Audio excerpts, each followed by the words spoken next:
sí ìwọ Gébú ọ̀rẹ́ mi.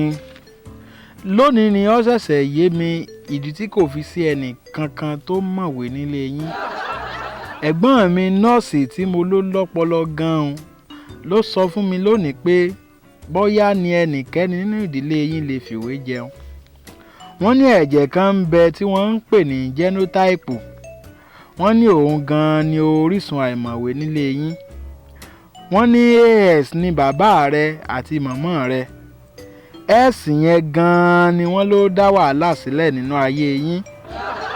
Wò ó, wọ́n ní iwájú ló yẹ kí S yẹn wà, tó túmọ̀ sí wípé SA ló yẹ kí bàbá rẹ fẹ́.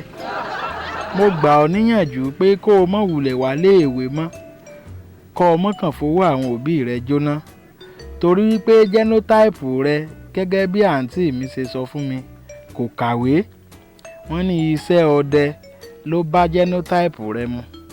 Mo kàn ní kí n kí ọ ní o, tèmi ni tìrẹ ní tòótọ́. Òkìdí Olú.